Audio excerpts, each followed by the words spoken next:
The cabin you see in front of you is believed to be from the mid-1850s and would be representative of the type used by very early settlers in the South Platte River Valley. More than likely, these very early settlers would be ex-trappers and traders who would see the benefit of providing services to the increasing number of settlers traversing the western trails. The year 1843 saw the beginnings of the large number of settlers to the Oregon country.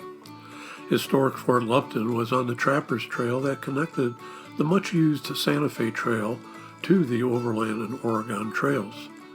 In 1846-47, a Mormon battalion moved through the area on their way to the Salt Lake. With the discovery of gold in California, early prospector companies would move through the area as they cut over from the Santa Fe Trail to the Oregon and Overland trails. Such groups moved through in 1849 and again in 1850. In 1858, there was the Pikes Peak Gold Rush to the Front Range of the Rockies, just to the west. There was a developing market for meat and other goods to supply these early settlers. This trapper cabin was located in what is now Commerce City, along the banks of the river. It was located on land owned by the Blood family for many years. That family's oral tradition places the cabin's construction possibly as early as 1852. Over the years, the cabin was lived in by a succession of occupants.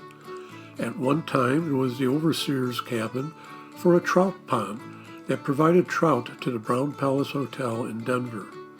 As late as the 1950s, it was lived in by Alice and Jim Broda. The cabin was donated to the South Platte Valley Historical Society by Bob Kidney and family. Over the many years the cabin was occupied, different types of modifications were made to the core cabin.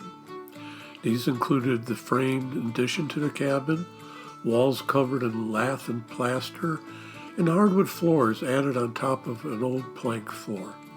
An old fireplace area was covered over and replaced with a cast iron stove. When the Historical Society received the cabin and relocated it to the historic park, everything was stripped away and the cabin was restored to the likely configuration of a pioneer cabin of the 1850s. A cabin such as this may have initially been used by one or more trappers who were settling down to graze livestock, hunt wild game to provide travelers and other early settlers, while still doing some trapping to earn what money they could. Later, the cabin may have been the home of an early pioneer couple raising crops along the river.